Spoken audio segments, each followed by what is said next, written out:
కృష్ణం కమలపత్రాక్షం పుణ్యశ్రవణకీర్తనం వాసుదేవం జగద్యోనిం నౌమి నారాయణం హరిం.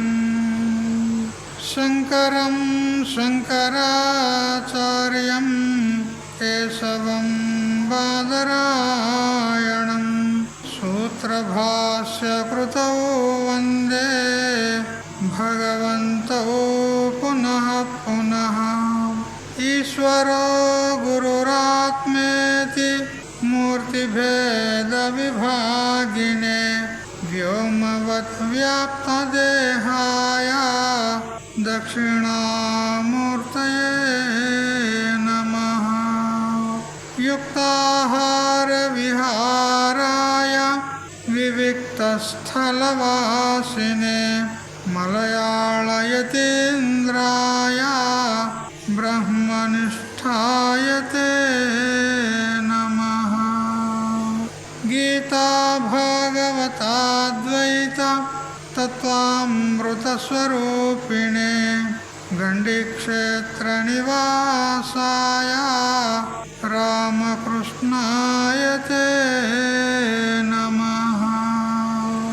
ఓం పూర్ణమదః పూర్ణమిదం పూర్ణాత్ పూర్ణముదచ్యతే పూర్ణస్య పూర్ణమాదాయ పూర్ణమేవావశిష్యతే.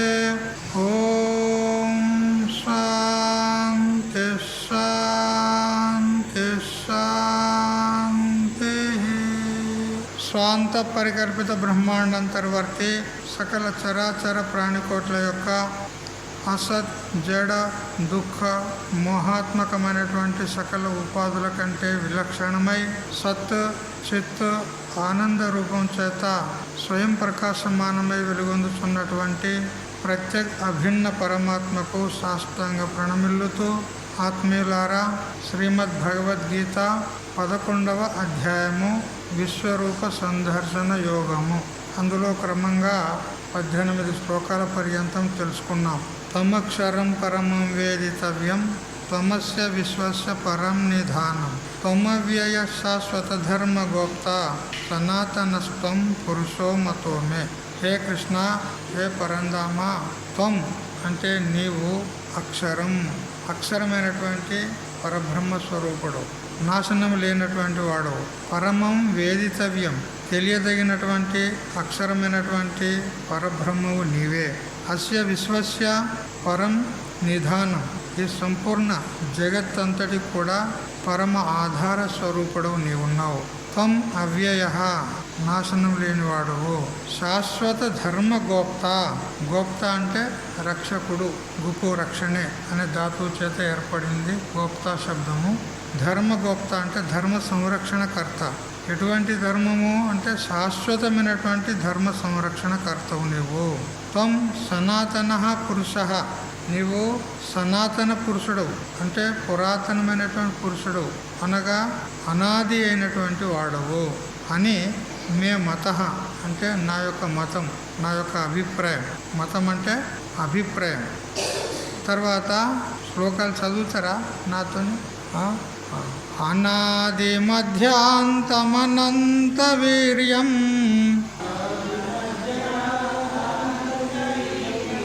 అనంత బాహుం శశి సూర్యనేత్రం పశ్యామి త్వం దీప్తహుతాశవక్త్రం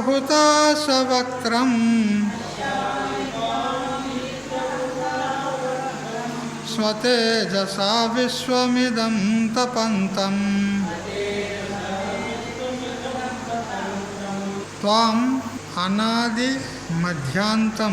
త్వం అంటే నిన్ను, అనాది మధ్యాంతం అంటే ఆది మధ్యము మరి అంతము లేనటువంటి వాడవుగా, మరియు అనంత వీర్యం అమితమైనటువంటి వీర్యము కలవానినిగా. వీర్యం అంటే సామర్థ్యం, అమిత సామర్థ్యం కలిగినటువంటి వానినిగా. అనంత బాహుం నీకు అనేకమైనటువంటి భుజములు ఉన్నవానిగా. శశి సూర్య నేత్రం నీకు సూర్యుడు చంద్రులే నేత్రములు అటువంటి వానినిగా. దీప్త హుతాశ వక్త్రం అగ్ని వలె ప్రజ్వలించేటువంటి ముఖము గల వానినిగా. స్వతేజస అంటే ఆత్మ తేజస్సు చేత ఇదం విశ్వం ఈ సంపూర్ణ ప్రపంచాన్ని తపంతం అంటే తప్పింపజేయుచున్న వానినిగా. పశ్యామి అంటే చూచుచున్నాను. ఉత్పత్తి స్థితి నాశములు లేవు పరమాత్మకు. పరమాత్మకు ఉత్పత్తి లేదు, స్థితి లేదు, నాశనం కూడా లేదు. అపరిమితమైనటువంటి సామర్థ్యం కలిగినటువంటి వాడవు, మరి అపరిమితమైనటువంటి అనేక భుజములు కలిగినటువంటి వాడవు, సూర్యచంద్రులే నేత్రములుగా కలిగినటువంటి వాడవు, ప్రజ్వలిస్తున్నటువంటి అగ్నిహోత్రుని వంటి ముఖము కలిగిన వాడవు, మరి స్వకీయ తేజస్సు చేత ఈ ప్రపంచాన్ని తప్పింపజేసేవానిగా నేను చూస్తున్నాను అని అర్జునుడు శ్రీకృష్ణ పరమాత్మతో అంటున్నాడు. ఏ విధంగా ఉన్నాడు ఇప్పుడు శ్రీకృష్ణ పరమాత్మ? విరాట్ స్వరూపుడై ఉన్నాడు, విశ్వరూపాన్ని చూపెడుతున్నాడు. ఆ విశ్వరూపాన్ని చూస్తూ భగవంతునితో ఈ విధంగా అంటున్నాడు. తర్వాత 20వ శ్లోకం. యావా పృథివ్యోరిదమంతరం హి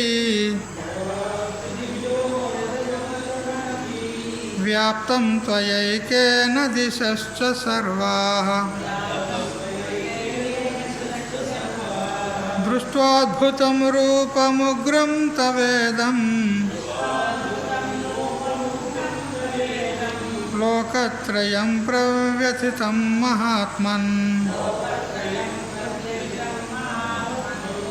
హే మహాత్మన్ అంటే ఓ మహాత్ముడు బాబు, ఓ స్వామి, ఇదం ద్యావా పృథివ్యో అంతరం ఈ భూమి ఆకాశముల మధ్య ప్రదేశమంతయు కూడా ఏకేన త్వయా వ్యాప్తం హి నీ ఒక్కని చేతనే ఈ సంపూర్ణ పృథివీ మరియు ఆకాశం మొత్తం కూడా అది వ్యాపింపబడింది అంటాడు. పృథివీ మొదలుకొని ఆకాశాన్ని అంటినటువంటి నీ యొక్క రూపం చేత మొత్తం వ్యాపించబడింది.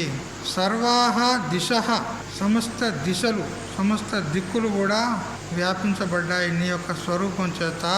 తవ ఉగ్రం అద్భుతం ఇదం రూపం నీ యొక్క భయంకరమైనటువంటి ఆశ్చర్యకరమైనటువంటి ఈ రూపమును దృష్ట్వా అంటే చూసి లోకత్రయం ప్రవ్యథితం 3 లోకాలు కూడా మిక్కిలి భీతిని పొందుతున్నావి అంటాడు.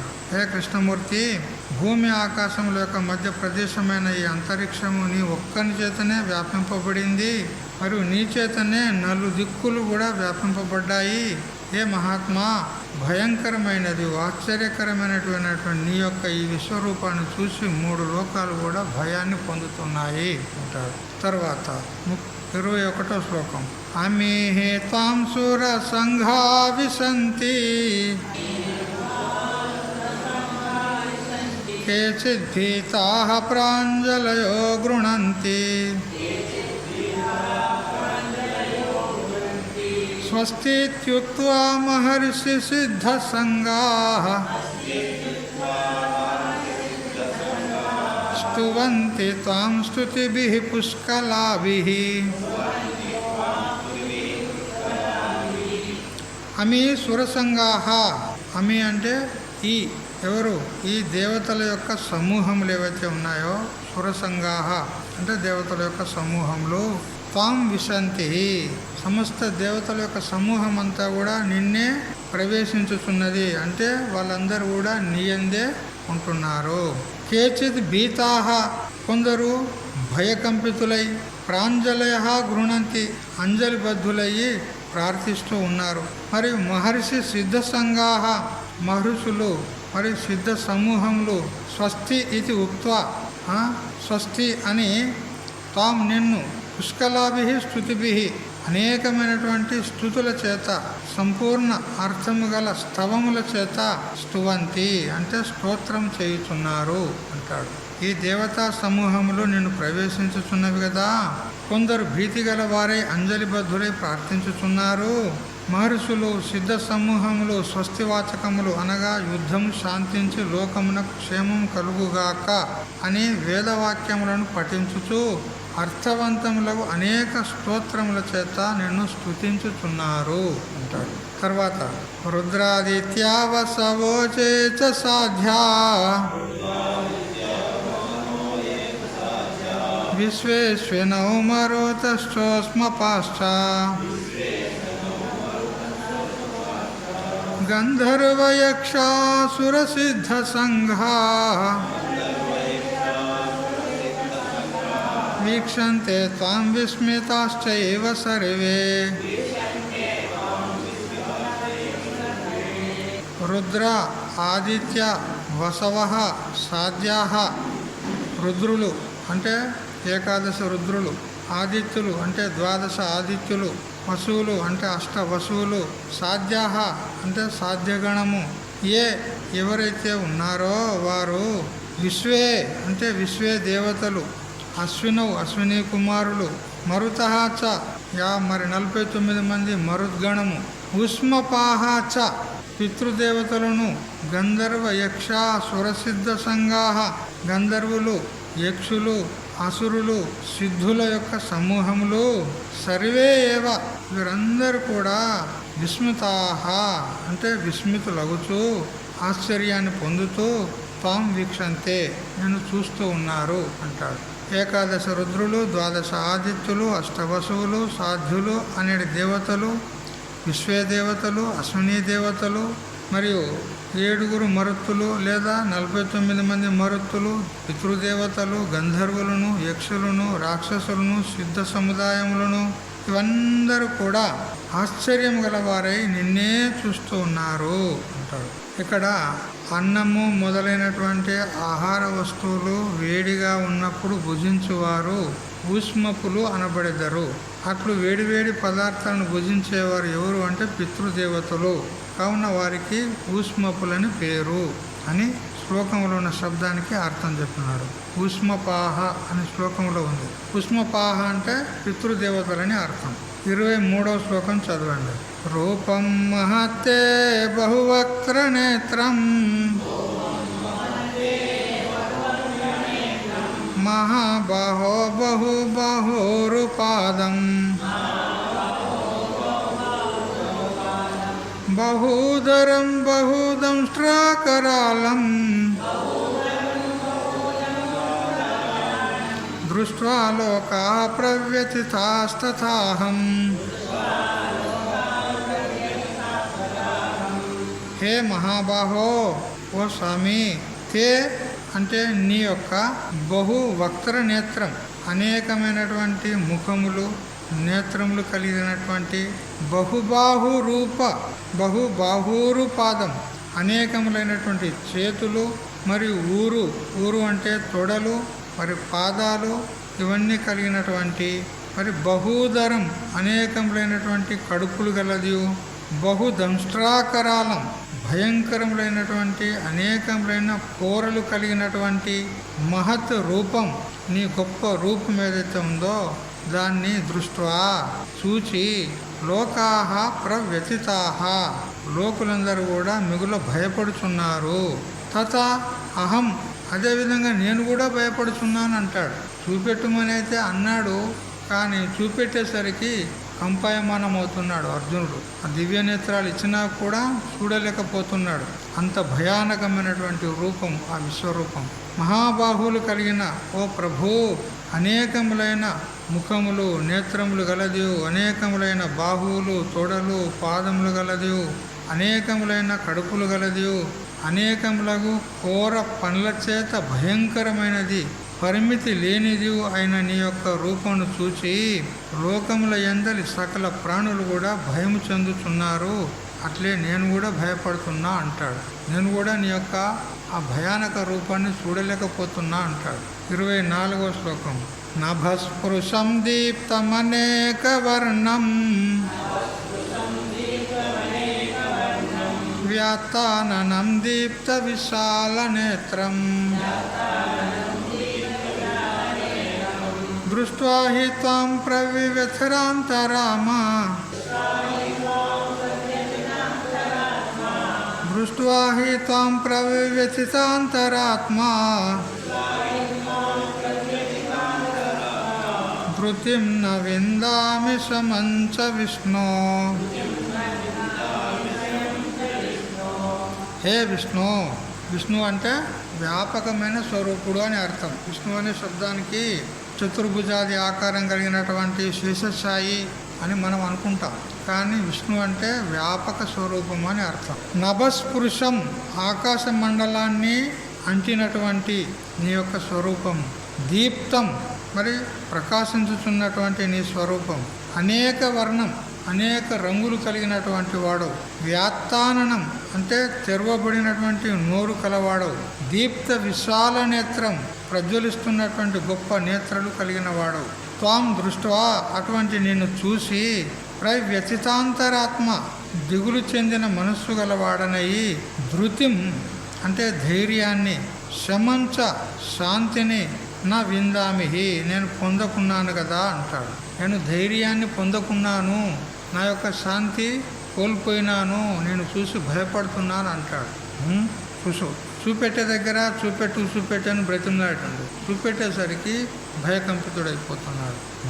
సర్వవ్యాపకుడవు కృష్ణ, ఆకాశము నంటి ఉన్నటువంటి వాడవు, ప్రజ్వలిస్తున్నటువంటి వాడవు, అనేక రంగులు గలవాడవు, బ్రహ్మాది నానావిధ విచిత్ర రూపములతో కూడుకున్నవాడవు, తెరవబడిన నోరు కలవాడవు, ప్రజ్వలించుచున్నవియు విశాలములోనైన నేత్రములు కలవాడవు. నాకు నిన్ను చూచి మిగుల భయము నొందిన మనస్సు గలవాడనవుచు ధైర్యమును మన ప్రసాదమును పొందకున్నాను కదా అంటాడు. 25వ శ్లోకం. దంష్ట్రాకరాలాని చతే ముఖాని దృష్టైవ కాలానల సన్నిభాని దిశో న జానే న లభే చ శర్మా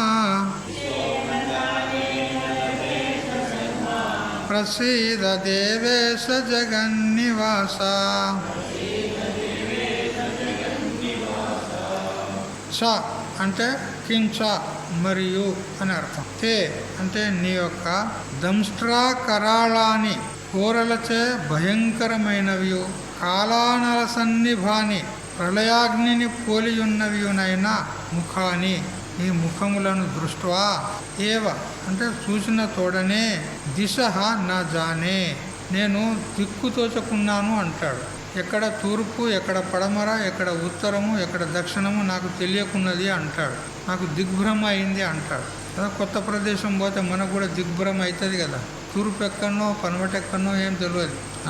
ఆ సూర్యుడు ఉదయించినప్పుడు చూస్తేనే తెలుస్తుంది, ఓహో ఇటు తూర్పు అని, లేకపోతే తెలియదు. కొత్త ప్రదేశం పోతే భ్రమ అవుతుంది. ఇతనికి ఆ విశ్వరూపాన్ని చూసేసరికి దిక్కులు తోచకున్నాయి. ఎక్కడ తూర్పు ఎక్కడ పడమర ఏమీ తెలుస్తలేదు. ఘోర పనుల చేత భయంకరములైన ప్రళయకాలం నందు లోకములను దహించుచున్నటువంటి అగ్నితో సమానమైనవి నాకు నీ యొక్క ముఖములను చూసి తూర్పు మొదలుగా గల దిక్కులను ఎరుగకున్నాను, సుఖమును కూడా పొందలేక ఉన్నాను. ఇక ఎందుకు చూసి అంత పెద్ద విశ్వరూపం చూసి సుఖం కూడా నేను పొందలేకపోతున్నాను అన్నాడు. మరి ఇక చూసేం లాభం చెప్పు. అందుకే నేను మొదట్లోనే చెప్పినాను, ఎక్కడనైతే ద్వైతం ఉంటుందో, రెండు ఉంటాయో అక్కడ భయం ఉంటుంది. చూడు, ఇప్పుడు భగవంతుణ్ణి తనకంటే భిన్నంగా విశ్వరూపం కలవాడిగా చూస్తూ ఉన్నాడు. అంటే తనకంటే భిన్నంగానే చూస్తున్నాడు అర్జునుడు. ఇప్పుడు భయపడుతున్నాడు. ఎక్కడ ద్వైతం ఉంటుందో అక్కడ భయం ఉంటుంది. సుఖం ఎక్కడికి చెప్పు. సగుణ సాక్షాత్కారం విశ్వరూపాన్ని చూస్తున్నాడు. ఎవ్వలకు ఆ దేవతలకు కూడా దుర్లభమైనటువంటి ఆ రూపం, ఇదివరకు కూడా ఎవరు చూడలే అటువంటి రూపాన్ని. అటువంటి రూపాన్ని చూపించాడు భగవంతుడు. దాన్ని చూసి కూడా అతడు భయపడుతున్నాడు. భయం పోయిందా? పోలే. అందుకని ఏకం ఏవ అద్వితీయం బ్రహ్మ, ఒకటే ఒక పరమాత్మ ఉంది అని తెలుసుకొని మనలో మనం ఉన్నప్పుడే నిర్భయ స్థితి ఉంటుంది. ఎంతవరకు అతడు దేవుడు నేను భక్తుణ్ణి అనే ఈ భేదభావం ఉంటుందో అంతవరకు భయం తప్పది. జన్మ మరణ రూప సంసారం కూడా తప్పది. అందుకని ఇదంతా మిథ్యారూపం. ఇంత పెద్ద విశాలమైనటువంటి విరాట్ రూపాన్ని చూపినా కానీ ఇది ఏంటిది? ఒకటి మిథ్యారూపం, మాయిక రూపం. మాయను తీసుకొని ఇదంతా చూపెడుతున్నాడు, గారిడి వాడు చూపెట్టినాడు అంతే. ఇది కూడా సత్యం కాదు. తర్వాత 26, 27 2 శ్లోకాలు చదవండి. అమీ చ త్వాం ధృతరాష్ట్రస్య పుత్రాః సర్వే సహైవావనిపాల సంఘైః భీష్మో ద్రోణః సూతపుత్రస్తథాసౌ సహస్మదీయైరపి యోధముఖ్యైః వక్రాణి తే త్వరమాణా విశంతి దంష్ట్రాకరాళాని భయానకాని కేచిద్విలగ్నా దశనాంతరేషు సందృశ్యంతే చూర్ణితైరుత్తమాంగైః అమీ చ త్వాం ధృతరాష్ట్రస్య పుత్రాః సర్వే. ఈ ధృతరాష్ట్ర పుత్రులందరూ కూడా, ధృతరాష్ట్రుని యొక్క పుత్రులు దుర్యోధనుడు మొదలుకొని 100 మంది పుత్రులు ఎవరైతే ఉన్నారో అవనిపాల సంఘైః సహ ఏవ ఇతర రాజ సమూహాలతోడు కూడి తత అలాగుననే అసౌ భీష్మ ఈ భీష్మ పితామహుడు, ద్రోణ ద్రోణుడు, సూతపుత్ర చ కర్ణుడు. కదా అర్జునుడు చూడు ఎట్లా సంబోధిస్తుండు కర్ణుణ్ణి. కర్ణుణ్ణి ఎట్లా సంబోధిస్తుండు? సూతపుత్రుడు అంటున్నాడు. స్వయంగా వాళ్ళ అన్న, తోడబుట్టిన అన్న అతన్ని సూతపుత్రుడని సంబోధిస్తున్నాడు. చూసారా పాపం ఆయన దౌర్భాగ్యం ఎట్లా ఉన్నది చూడు, ఆయన ప్రారంభం ఆ కర్ణునికి. అందరూ కూడా అతన్ని సూతపుత్రుడు సూతపుత్రుడు అని ఏవగించుకునేవారే కానీ ఎవరు కూడా స్తుతి చేసేవాళ్ళు లేరు, అంత పరాక్రమవంతుడు అయినప్పటికీ కూడా. చూసారా కొందరి ప్రారంభం అట్లా ఉంటుంది. అతనిలో దుష్టుల యొక్క సహవాసం అనేది ఒక చెడ్డ గుణం ఉన్నది, కానీ మిగతా అన్నీ కూడా ఎంతో ఉత్కృష్టమైనటువంటి గుణాలు ఉన్నాయి. దుష్టుడైనటువంటి దుర్యోధనునికి సహకరిస్తున్నాడు యుద్ధంలో, అదొకటే చెడ్డ గుణం. ఎందుకంటే దుష్టులకు సహకారం చేసేది ఉండదు కదా. ఇక మిగతా అన్నీ కూడా చాలా ఉత్కృష్టమైనటువంటి గుణాలు. ధర్మరాజులో ఏ విధంగా గుణాలు ఉన్నాయో అటువంటి గుణాలు ఉన్నాయి. ధర్మరాజు కంటే కూడా శ్రేష్ఠుడు, జ్యేష్ఠుడు ఉన్నాడు, ఎట్లాగూ పెద్దోడైతే ఉన్నాడు ధర్మరాజు కంటే, మరి శ్రేష్ఠుడు కూడా ఉన్నాడు కదా. అతడు దాన వీర శూర కర్ణ అని పేరు తెచ్చుకున్నాడు. అది ధర్మరాజుకు ఉందా? అటువంటి పేరు లేదు. దానం చేస్తాడంటే వెనుక ముందు చూడడు, ఎవరు ఏది అడిగితే అది ఇచ్చేస్తాడు. ఒకసారి అతడు తైల మర్దనం చేసుకుంటూ ఉన్నాడు శరీరానికి. ఆ మర్దనం చేసే వాళ్ళు ఉంటారు కదా, మాలిష్ చేసేటోళ్ళు, వాళ్ళు చేస్తూ ఉన్నారు. ఆయన చేతిలో బంగారు కటోర ఉంది, బంగారుది. ఒక బ్రాహ్మణుడు వచ్చి నాకు ఆ బంగారు కటోర కావాలన్నాడు. ఎడమ చేతిలో ఉన్నది అది, అందులో నూనె ఉన్నది, తైలం అంటించుకోవడానికి, శరీరానికి అంటించుకోవడానికి. ఆ బ్రాహ్మణుడు ఎప్పుడైతే ఆ స్వర్ణ పాత్ర కావాలన్నాడో వెంటనే ఆ చెయ్యిని అట్లే చాచి ఇచ్చినాడు, తీసుకో. అప్పుడు ఆ బ్రాహ్మణుడు అన్నాడు, ఏమండి ఎడమ చేతితోని దానం చేస్తారా ఎక్కడన్నా? కుడి చేతితోని దానం చేస్తారు, నువ్వు ఎడమ చేతితో దానం చేస్తున్నావే అంటే ఆయన అంటాడు, ఈ ఎడమ చేతిలో నుంచి కుడి చేతిలోకి వచ్చేసరికి నా మనసు మారొచ్చు, అందుకని లోభం ఒక్కోసారి వస్తువుల మీద మోహం ఉంటుంది, ఈ ఎడమ చేతి నుంచి కుడి చేతిలో తీసుకునేసరికి నా మనసు మారొచ్చు, అందుకని తీసుకో అన్నాడు. అంతటి దానకర్ణుడు అతడు. చూసారా అని కొన్ని శాపాల వల్ల అతనికి ఆ విధంగా మరణం ప్రాప్తమైంది. కానీ చాలా గొప్పవాడు కర్ణుడు అంటే. మహాభారతంలో చాలా విశిష్టమైనటువంటి పాత్ర కర్ణుడు. అటువంటి వాడిని సూతపుత్రుడు అంటున్నాడు. ఎందుకంటే ఇంకా తెలియలేదు కదా, అతడు నా భ్రాతృడు అంటే నా అన్న అని తెలియలేదు కదా. సూత కులంలో పుట్టాడు, సూత కులంలో పెరిగాడు, సూతపుత్రుడే అని అనుకుంటున్నారు. కానీ మా అమ్మకే జన్మించాడు, మా అన్ననే అని మాత్రం తెలియలేదు. అయినా కానీ అతన్ని అంగరాజ్యానికి రాజుని చేశాడు దుర్యోధనుడు. ఎవరిని? కర్ణుడిని. అంగరాజ్యానికి రాజుని చేశాడు. రాజుని చేసిన తర్వాత అతడు రాజు అనబడతాడు కదా, అప్పుడు కూడా అందరూ సూతపుత్రుడే అంటున్నారు. చూడుకో ఆయన ప్రారంభం. స్వయంగా తమ్ముడే అంటున్నాడు సూతపుత్రుడు అని. కానీ ఇది శబ్దం సరి అయినటువంటిది కాదు. పేరు పెట్టి చెప్పొచ్చు కదా కర్ణుడు అని, కానీ సూతపుత్రుడు అని హీన భావనతో చెప్తున్నాడు ఇక్కడ. అంటే ఇంకా అర్జున్ లోపల కించిత్ న్యూనత ఉన్నదన్నట్టే. కించిత్ న్యూనత అంటే అతన్ని చిన్న చూపు చూసినట్టుగా మాట్లాడుతున్నాడు. ఇంకా న్యూనత ఉన్నది, ఇంకా ద్వైతంలోనే ఉన్నాడు. పూర్ణ జ్ఞానం ఎక్కడైంది? ఇంకా పూర్ణ జ్ఞానం కలగలే. ఈ ధృతరాష్ట్రుని పుత్రులు మరియు ఈ రాజ సమూహము, అట్లే భీష్ముడు, ద్రోణుడు మరియు సూతపుత్రుడు అంటే కర్ణుడు, అస్మదీయై యోధ ముఖ్యై అపి సహా, మన సైన్యంలో ఉన్నటువంటి యుద్ధ వీరులతో కూడా త్వాం త్వరమాణాహ, నిన్ను గూర్చి త్వరపడుచుచున్నవారై దంష్ట్రాకరాలని భయానకాని, కూరలచే క్రూరములను మిగుల భయంకరములు అయినటువంటి తే నీ యొక్క వక్రాన్ని, నీ యొక్క నోళ్లను విశంతి ప్రవేశిస్తున్నారు. అనేకమైన నోర్లు ఉన్నాయి కదా, ఆ నీ నోట్లలో వీళ్ళందరూ ప్రవేశిస్తున్నారు. మన సైన్యంలోని వాళ్ళు, వారి సైన్యంలో ఉన్న వాళ్ళు అందరూ కూడా నీ నోట్లో ప్రవేశిస్తున్నారు అంటారు. కేచిత్ దశనాంతరేషు, కొందరు పండ్ల సందులందు లగ్నాహ తగులుకున్న వారై చూర్ణితై ఉత్తమాంగై, నలిగిపోయినటువంటి శిరస్సులతో సందృశ్యంతే కనపడుచున్నారు అంటాడు.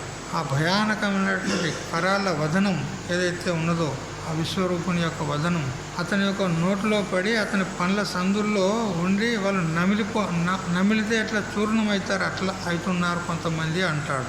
ఎందుకంటే ప్రళయకర్త కూడా భగవంతుడే కాబట్టి ఎవరి ఆయుష్ మూడిందో వలను నమిలేస్తాడు.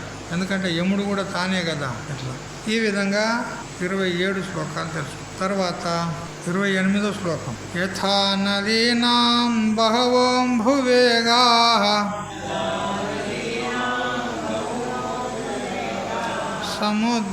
సముద్రమేవాభిముఖా ద్రవంతి తథా తవామి నరలోకవీరా విశంతి వక్త్రాణ్యభివిజ్వలంతి. నదీనాం బహవః అంబువేగాః, అనేక నదుల ప్రవాహాలు ఏవైతే ఉన్నాయో అవి యథా ఏ ప్రకారముగా సముద్రం ఏవ అభిముఖాః ద్రవంతి, సముద్రం వైపుకే అవి పరుగులు తీస్తూ ఉన్నాయి. సకల సముద్రాలు కూడా ఆయనలోనే ఉన్నాయి, ఆ విశ్వరూపంలోనే ఉన్నాయి. నదులు సముద్రాలు అన్నీ అతనిలోనే ఉన్నాయి. ఆ నదులన్నీ కూడా అనే వేగంతో ప్రవహిస్తూ ఆ పరమాత్మనే చేరుకుంటున్నాయి. సముద్రమును ఏ విధంగా నదులను చేరుకుంటాయో ఆ నదులు సముద్రాలన్నీ కూడా పరమాత్మను చేరుకుంటాయి. తథా ఆ ప్రకారంగానే అమీ నరలోక వీరాహ, అంటే దృష్టాంతంగా ఇచ్చినాడు. నదులు ఏ విధంగా సముద్రం వైపుకే పరిగెత్తుతూ ఉంటాయో అదేవిధంగా అంటూ దృష్టాంతంగా ఇచ్చినాడు. అమీ నరలోక వీరాహ, ఈ రాజులందరూ కూడా తవ నీ యొక్క అభివిజ్వలంతి వక్త్రాణి, మిక్కిలి ప్రజ్వలిస్తున్నటువంటి వదనములను నోళ్లను విశంతి ప్రవేశించుతున్నారు. ఈ నోట్లోనే అందరూ ప్రవేశిస్తూ ఉన్నారంటారు. మనం గాఢ నిద్రలో ఉన్నప్పుడు ఈ ప్రపంచమంతా ఎక్కడ పోయింది? ప్రపంచమంతా ఎక్కడ పోయింది? మనలోనే లయమైంది. మొత్తం బ్రహ్మాండం అంతా ఇప్పుడు ఆయన లోపల ఎట్లా పోయింది ఇదంతా, అట్లా మన లోపల కూడా పోతుంది. మనం కూడా ఆ పరమాత్మ స్వరూపులమే కదా. మరి సుషుప్తిలో మనలోనే లయమవుతుంది, మళ్ళీ ఉదయం పూట మళ్ళీ ప్రకటమవుతుంది. చూసారా ఏ విధంగా సంపూర్ణ ప్రపంచమంతా కూడా మన దేహంతో సహితంగా ఏ విధంగా మనలో మన నిజ స్వరూపం ఆనంద రూపమైనటువంటి మన స్వరూపంలో ఏ విధంగా లయమవుతుందో అట్లా అహరహ బ్రహ్మ గచ్చంతి, ప్రతిరోజు కూడా బ్రహ్మమునే చేరుకుంటున్నాయి సకల ప్రాణులన్నీ కూడా. అది మనకు అనుభవం ఉన్నది. అదే ప్రకారంగా ఆ పరమాత్మ యందు లయమవుతున్నాయి, ప్రవేశిస్తున్నాయని తెలుసుకోవాలి. 29వ శ్లోకం. యథా ప్రదీప్తం జ్వలనం పతంగా విశంతి నాశాయ సమృద్ధ వేగాః తథైవ నాశాయ విశంతి లోకాః తవాపి వక్త్రాణి సమృద్ధ వేగాః. దృష్టాంతం ఇచ్చి చెప్తున్నాడు. యథా అంటే ఏ విధంగానైతే పతంగాః, పతంగములు అంటే మిడుతలు, మిడుతలు అంటే పంట చేలల్లో అక్కడక్కడ తిరిగేటువంటి పురుగులు. అవి అగ్ని కనుక ప్రజ్వలిస్తూ మండుతున్నట్లయితే అవి వచ్చి అందులో పడతాయి. అవి మిడుతలు అంటారు వాటి. అవి నాశించుట కొరకు సమృద్ధ వేగా అంటే అతి వేగం గలవై ప్రదీప్తం జ్వలనం అంటే మండుతున్నటువంటి అగ్నిని యథా విశంతి ఏ విధంగా ప్రవేశిస్తాయో తథా ఏవ అదే విధంగా లోకాః అపి ఈ జనులు కూడా నాశాయ నశించుట కొరకు సమృద్ధ వేగా అంటే అతివేగం కలిగిన వారై తవ వక్త్రాన్ని విశంతి నీ యొక్క వక్త్రములలో నీ యొక్క ముఖములలో ప్రవేశిస్తూ ఉన్నారు. అంతే కదా, లయ అవస్థ వచ్చినప్పుడు ప్రళయకాలంలో సంపూర్ణ ఈ లోకాలన్నీ కూడా ఎక్కడ లయమవుతాయి? పరమాత్మ యందే లయమవుతాయి. ఏ విధంగా సుషుప్తి లోపల ఈ ప్రపంచమంతా మనలోనే లయమవుతుందో అట్లా ఈ లోకాలన్నీ కూడా పరమాత్మ యందే లయమవుతున్నాయి. ఏ విధంగా అంటే దృష్టాంతం ఇచ్చినాడు. మిడుతల వలె మిడుతలు వేగంగా వచ్చి ఏ విధంగా అగ్నిలో ప్రవేశించి అవి వాటి ప్రాణాలను కోల్పోతాయో అదేవిధంగా సకల జనులందరూ కూడా నీ ముఖంలో ప్రవేశించి వాళ్ళు నాశనమైపోతున్నారు అంటాడు. లేలిహియసే గ్రస మానసమంతా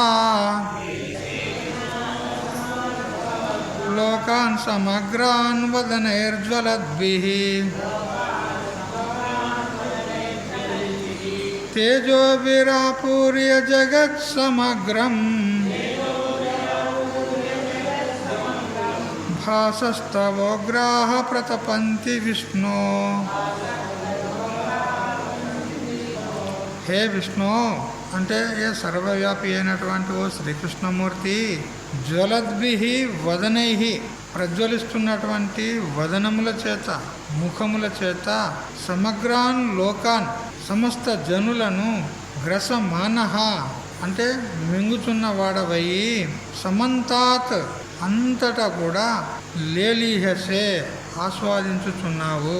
తవ నీ యొక్క ఉగ్రాహ తీక్ష్ణములైనటువంటి భాస అంటే కిరణాలు తేజోభిః సమగ్రం జగత్ నీ యొక్క కాంతుల చేత సమస్త జగత్తును ఆపూర్య అంటే వ్యాపించి ప్రతపంతి మిక్కిరి తప్పింపజేయుచున్నావు అంటాడు. సర్వవ్యాపకుడవగు ఓ శ్రీకృష్ణమూర్తి మండుచున్న ముఖముల చేత సమస్త జనులను మిరుగుచున్న వాడవై అందరినీ అంతటా ఆస్వాదించుచున్నావు. సమస్త జనులను చప్పరిస్తాం కదా మనం కదా, ఏమైనా సప్పరిస్తామా లేదా? బెల్లం నోట్లు వేసుకొని సప్పరించినట్టు అట్లా ఈ జనులందరినీ కూడా భగవంతుడు చప్పరిస్తుండు, ఆస్వాదిస్తుండు. అందరినీ తినేటోడు ఆయనే కదా. అంటే భగవంతుడు కూడా మాంసాహారే కదా కదా సకల జీవులను అందరినీ కూడా తింటున్నాడు, మరి మాంసాహారే కదా కదా. చూసారా, ఒక బ్రాహ్మణుడు ఒక ముస్లిం అతను ఇద్దరు స్నేహితులు ఉండేది. అయితే మంచి స్నేహితులు, ఎల్లప్పుడూ క్లోజ్గా ఉండేవారు. అయితే ఒకనాడు ఆ ముస్లిం ఆయనే ఆ బ్రాహ్మణుడిని అడిగినాడు, ఏమయ్యా మీరు హిందువులు మహమ్మదీయులను మ్లేచ్చులు అని ఎందుకంటారు? మ్లేచ్చులు అంటారు అంటే హీన జాతికి సంబంధించిన వారు అని అర్థం. మామూలుగా ఆవు తోళ్ళు గొర్రె తోళ్ళు అవి అన్నీ వాటిని శుభ్రం చేస్తారు కదా, అంటే వాటిని మంచిగా చేసి చర్మ కారాగారం ఏదో కర్మాగారం ఉంటాయి కదా, చర్మ కర్మాగారం మాదిగా వాళ్ళు అంటారు కదా. వాళ్ళు ఆవు తోళ్ళు అవి లందా అని అంటారు. ఒక గోలెంలాగా వేసి అందులో మురుగబెడతారు. ఆ చర్మాన్ని మురుగబెట్టితే ఆ మీది గూరంతా పోతుంది. పోయిన తర్వాత దాన్ని మంచిగా శుభ్రం చేస్తారు. అదంతా వాళ్ళ ప్రక్రియ ఉంటుంది. అయితే అది చాలా నికృష్టమైనటువంటి పని కదా. అటువంటి వాళ్లకు మ్లేచ్చులు అంటారు. ఈ ముస్లింలకు కూడా మ్లేచ్చులు అంటారు హిందువులు. అయితే ఆ స్నేహితుడు అన్నాడు ముస్లిం ఆయనే, ఏమయ్యా మాకు మ్లేచ్చులు అని ఎందుకు అంటారు మీరు అని అంటే, చూడు ఇంత తెలియదా నీకు? మీరు మాంసం తింటారు కదా, అందువల్ల మీకు మ్లేచ్చులు అంటాము అని. అంటే మేము ప్రాణంతో ఉన్నటువంటి వాటిని చంపుకొని తింటామనే కదా మీరు మమ్మల్ని మ్లేచ్చులు అంటారు. మరి మీరేం తింటారు చెప్పు? మేమైతే మాంసం తింటామని మాకు మ్లేచ్చులు అన్నారు. అంటే ప్రాణి హింస చేసి మాంసం తింటాను అంతే కదా. మరి మీరేం తింటారు చెప్పు? మేము శాకాహారి తింటాం, కూరగాయలు ఆకుకూరలు ఇవి తింటాం మేము. మరి మీ శాస్త్రంలో ఆ చెట్లలో కూడా ప్రాణులు ఉన్నారు అని చెప్పిందా లేదా? చెట్లలో కూడా ప్రాణులు ఉన్నారు, ఆ చెట్లు కూడా ప్రాణులే ఉన్నాయి, జీవులే ఉన్నాయి అవి కూడా. మరి ఆ కూరగాయ కోసినప్పుడు ప్రాణిని కోసినట్టే కదా. మరి మీరేమున్నారు కదా, మీరు కూడా ప్రాణి హింస చేస్తానరా లేదా? మరి మేము ఎట్లా ప్రాణి హింస చేస్తున్నామో మీరు కూడా ప్రాణి హింస చేస్తూనే ఉన్నారు. మరి మీకేమనాలి మేము అంటాడు. నిజమా అబద్ధమా? కూరగాయలు కోసినప్పుడు అవి కూడా ప్రాణులే కదా. అప్పుడు ఆ బ్రాహ్మణుడు ఉత్తరం ఇస్తాడు, చూడు, ఆ పశువుల శరీరము మలమూత్రాలతో తయారవుతుంది, మా కూరగాయలు మంచి పవిత్రమైన జలంతో తయారవుతాయి, అందుకని మేము వీటిని తింటున్నాం. మలమూత్రాలతో తయారైంది ఆ పశు మాంసం అంతే కదా. కాబట్టి మా కూరగాయలు ఏవైతే పవిత్రమైన జలంతో తయారవుతాయి, జలంలో పుడతాయి అని అంటాం. మరొక హేతువు కూడా ఉంది.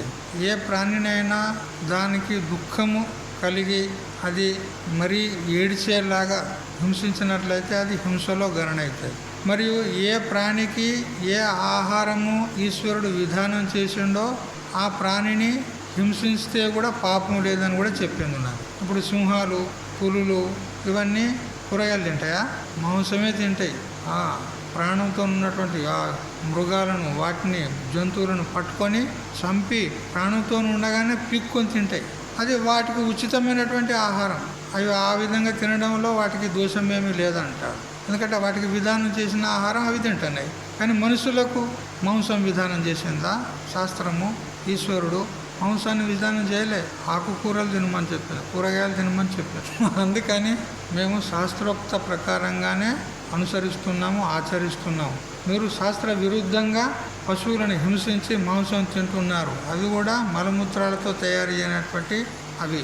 అందువల్ల మీకు మాకు తేడా ఉంది అన్నాడు. సరే, భగవంతుడు ఏం మాంసాహారి కాదు. కాకపోతే ఏందనంటే సృష్టి స్థితిలయ కారకుడు అతడే. కాబట్టి మరి ప్రళయంలో అన్ని ప్రాణులను తన యందే లయం చేసుకుంటున్నాడు అని తెలుసుకోవాలి. ఏ విధంగా స్వప్న ప్రపంచాన్ని మనమే సృష్టిస్తాము, మరి మన యందే లయమైపోతుంది. యది యస్మాద్ ఉత్పద్యతే తస్మిన్నేవ విలీయతే అనేటువంటి నియమానుసారంగా ఏది దేని నుంచి ఉత్పన్నమవుతుందో అది దాని యందే లయమవుతుంది.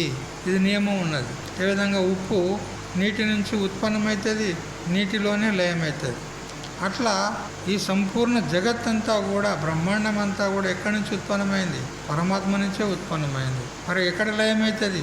పరమాత్మ యందే లయమవుతుంది. ఇది నియమం ఉన్నది. ఈ విధంగా సమస్త జగత్తునంతటిని కూడా మింగేస్తున్నాడు, ఆస్వాదిస్తున్నాడు. నీ యొక్క భయంకరములైనటువంటి కాంతులు, తేజస్సులు సమస్తమైనటువంటి జగత్తును వ్యాపించి తప్పింపజేస్తున్నాయి అంటాం. 31వ శ్లోకం. ఆఖ్యాహి మేకో భవానుగ్రరూపో నమోస్తు తే దేవవర ప్రసీద విజ్ఞాతుమిచ్ఛామి భవంతమాద్యం నహి ప్రజానామి తవ ప్రవృత్తిం. హే దేవవర, వర అంటే శ్రేష్ఠుడైనటువంటి వాడా, దేవతలకు శ్రేష్ఠుడైనటువంటి వాడా. ఉగ్రరూప భవాన్, ఉగ్రరూపుడమైనటువంటి నీవు. కహ, నీవు ఎవడవో. మే ఆఖ్యాహి, నాకు చెప్పుము అంటాడు. ఇంతవరకు దగ్గర మా బావ అనుకున్నాడు అర్జునుడు. కానీ ఈ రూపం చూసేసరికి అసలు నువ్వెవరు? నువ్వు మా బావేనా ఇంకా మరెవరన్నా అని భయపడి అడుగుతున్నాడు.